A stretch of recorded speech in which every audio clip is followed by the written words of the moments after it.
అందరికీ నమస్కారం. శ్రీనివాస్ చెప్పే కథలకు మీ అందరికీ స్వాగతం. ఇప్పుడు మనం వినబోయే సీరియల్ 'ఓ కానిస్టేబుల్ కథ' మూడవ భాగం. రచన రావులపాటి సీతారామారావు గారు. మరి కథలోకి వెళ్దామా? పోలీసులు సమన్వయాన్ని కూడా పెంపొందించగలరని మా సబ్ ఇన్స్పెక్టర్ చెప్పిన సూత్రం ఆచరించే అవకాశం నాకు ఉద్యోగంలో చేరిన కొద్ది రోజుల్లోనే లభ్యమైంది. మా పోలీస్ స్టేషన్ ఇలాకాలో ఉన్న నరసాపురం గ్రామం పార్టీ కక్షలకు కార్పణ్యాలకు బాగా ప్రసిద్ధి చెందింది. ఏదో ఎలక్షన్ సందర్భాన బందోబస్తు డ్యూటీకని ఎలక్షన్కు ముందే నన్ను ఆ గ్రామానికి పంపారు. నిజం మాట్లాడితే అది డ్యూటీగా కూడా నేను పరిగణించలేదు. మా సబ్ ఇన్స్పెక్టర్ సరదా మనిషే కానీ డ్యూటీ చేయించే విషయంలో మాత్రం చెండ ప్రచండు. ముఠా తగాదాలున్న 2-3 గ్రామాలను ఎలక్షన్ ముందుగా ఒకసారి నన్ను చూసి రమ్మని ఆదేశిస్తూ నరసాపురం గ్రామం పేరు ప్రత్యేకంగా చెప్పారు. రాత్రి వేళల్లో ఒకవేళ ఆ గ్రామానికి చేరుకుంటే చాలా జాగ్రత్తగా ఉండాలని కూడా మరీ చెప్పారు. పోలీసు ఉద్యోగంలో అప్పటికింకా నేను ఎదురు దెబ్బలు తినలేదు. కావాల్సినంత ఆత్మవిశ్వాసం బాగా ఉండటం వల్ల గ్రామాలలో కొంతమంది తెలివితో పోలీసు వారినే పల్టీ కొట్టించగల సమర్థులుంటారని అప్పట్లో నేను అనుకోలేదు. ఆ రోజుల్లో పరిస్థితులు చిత్రంగా ఉండేవి. గ్రామంలో పోలీసులు ఉన్నప్పుడే తగాదాలు పెట్టుకోవటం నరసాపురం గ్రామస్తులకు వెన్నతో పెట్టిన విద్యగా మారిపోయింది. ఆ విధంగా తగాదాలు పెట్టుకోవటం వల్ల పోలీసు వారు ఎరకాటంలో పడి ముఠాదారులదే పైచేయిగా మారి తద్వారా పోలీస్ శాఖను నిర్వీర్యం చేయొచ్చని వారి నమ్మకం కాబోలు. నేను నరసాపురం చేరుకునేసరికి పొద్దుపోయింది. ఆ రోజుల్లో మేము ఫ్యాక్షన్ డ్యూటీకి వెళ్ళేటప్పుడు విధిగా భోజనం క్యారేజీ తీసుకునేవాళ్ళం. గ్రామ చావిడిలో బస చేస్తూ గ్రామంలో పెద్దలు అనుకునే వారిని పలకరించడమే కాకుండా కొత్తగా గ్రామానికి వచ్చిన వారి గురించి వాకప్ చేయటం, జులాయిగా తిరిగే వాళ్ళ గురించి సంగతులు తెలుసుకోవటం, అంతేకాక గ్రామం అంతా 1-2 సార్లు తిరుగుతూ విషయాలను సేకరించడం చాలా సహజ రీతిలో చేసేవాళ్ళం. నేను గ్రామ చావిడిలో ఉండగానే మున్సబు పరిగెత్తుకుంటూ నా దగ్గరికి వచ్చాడు. ఆ రోజుల్లో మున్సబులు ఒకప్పుడు గ్రామాల్లోని ఏదో ఒక పార్టీకి చెందినవారు అయినప్పటికీ పోలీసు వారికి మాత్రం ఖచ్చితంగా నిజాలు చెప్పి సహకరించేవారు. ఆ మున్సబును చూడగానే ఏదో రాద్ధాంతానికి నాంది జరగబోతున్నట్టుగా నాకు అనిపించింది. మున్సబు వస్తూనే, రాత్రివేళ మీరొచ్చారు, బాగానే ఉంది. మీరు వస్తున్న సంగతి తెలిసి ఎవరికి వారు వాళ్ళ ఏర్పాట్లలో ఉన్నారు అని అన్నారు. నాకు ఆశ్చర్యం వేసింది. నా ప్రోగ్రాం అంత త్వరగా తెలియటానికి నాదేమన్నా గవర్నర్ గారి ప్రోగ్రామా, మంత్రి గారి ప్రోగ్రామా అని ఆశ్చర్యపోయాను. మున్సబు అసలు సంగతి కాసేపు అయ్యాక చెప్పాడు. నిన్న ఈ గ్రామంలో ఒక చిన్న తగాదా జరిగింది. అది చిరికి గాలివానగా మారి పక్క ఊరి పెద్దల తోడ్పాటుతో కొంచెం సర్దుకుంది. అటువంటి పరిస్థితుల్లో మీరు వస్తున్నారన్న సంగతి తెలిసాక ఒక గ్రూప్ వారి రాత్రికి చిన్న ప్రోగ్రాం వేసుకున్నారు. దాని ప్రకారం ఆ గ్రూప్కి సంబంధించిన పెద్ద మనుషులంతా మీ దగ్గర మాట్లాడుతున్నప్పుడు వేరే వాళ్ళు వెళ్ళి పద్ధతి ప్రకారం ఇంకో పార్టీ వాళ్ళ గడ్డి వాములకు నిప్పు పెట్టేస్తే ఆ పార్టీ పెద్దవాళ్ళంతా మీ దగ్గర ఉన్నారు కాబట్టి వారి మీద కేసు బనాయించడానికి అవకాశాలు ఉండవని వారి ప్లాన్. ఇది తెలుసుకున్న అవతల పార్టీ వారు అదే సమయంలో ఆ పెద్ద మనుషుల ఇళ్లను అటాక్ చేయాలని నిర్ణయించుకున్నట్టుంది. అలా చేస్తే గందరగోళంలో ఎవరు ఏం చేసింది తెలియక కేసులు వీగిపోతాయని, దానివల్ల ప్రత్యర్థుల మీద కక్ష సాధించుకోవచ్చని అనుకుంటున్నారు. ఏదో నాకు కూడా కొంత పోలీస్ వాసన ఉంది కాబట్టి 2 పార్టీల వాళ్ళ ప్రయత్నాలు, పరిస్థితులు మీరు వచ్చేసరికి మాత్రం రాబట్టగలిగాను. ఇక మీ ఇష్టం అన్నాడు మున్సబు. అతని గుండెల మీద కుంపటిని తాబీగా దింపుకోగలిగాడు. కానీ ఆ కుంపటిని నా గుండెల మీదకి ఎక్కించి వినోదం చుట్టానికి సిద్ధపడ్డాడు ఆ ఆరితేరిన మున్సబు. మొదట నాకేం చేయాలో పాలుపోలేదు. మున్సబు మీదనే ఆధారపడక తప్పింది కాదు.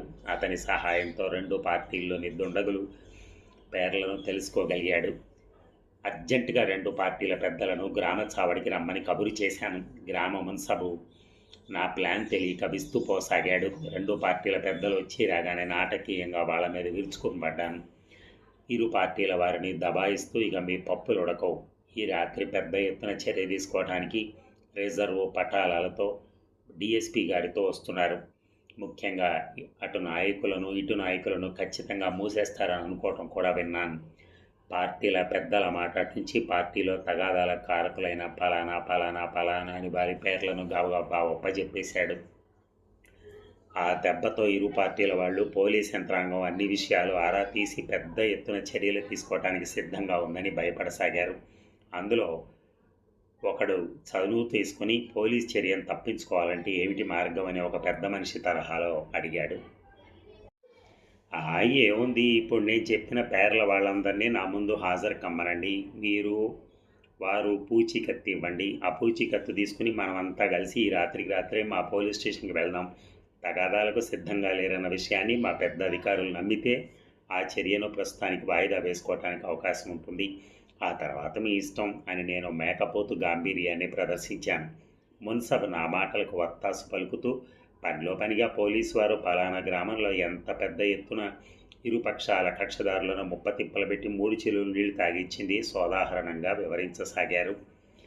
ఈ లోపున ఆ పెద్ద మనుషులు గొడవ చేయబోయే వారిని నా ముందు హాజరుపరచడం, అందరూ కలిసి పోలీస్ స్టేషన్కి వెళ్ళటం ఆ రాత్రికి రాత్రే జరిగింది.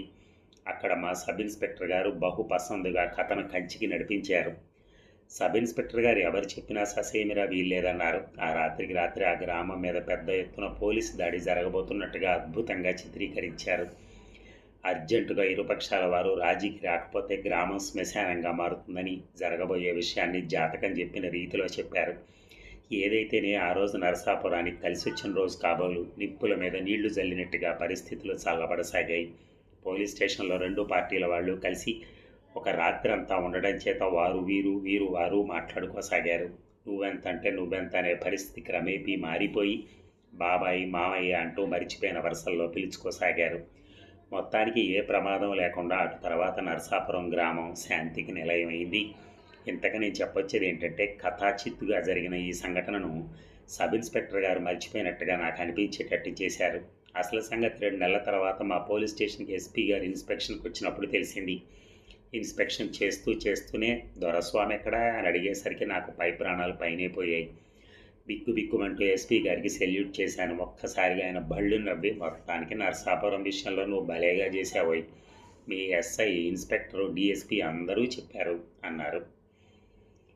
నాకు చాలా సంతోషం అనిపించింది. మొత్తానికి వాళ్ళను భయపెట్టి గ్రామంలో తగాదా లేకుండా చేసావన్నమాట.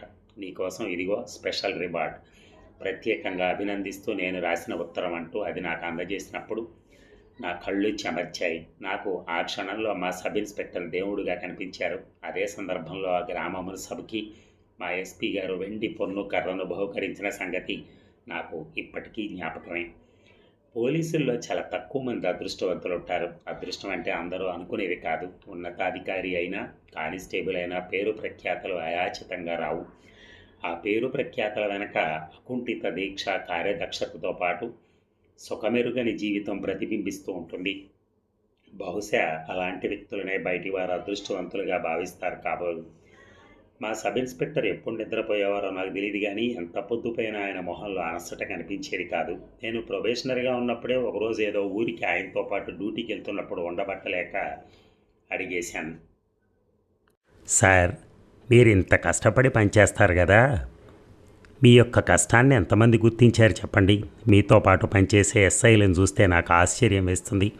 మీకంటే చాలా తక్కువగా పనిచేస్తున్నట్టు కనపడతారు, కానీ డిపార్ట్మెంట్లో చాలా ఎక్కువ మంది మెప్పు పొందుతూ ఉంటారు. అలా ఎందుకు జరుగుతుంది సార్ అని అమాయకంగా అడిగాను.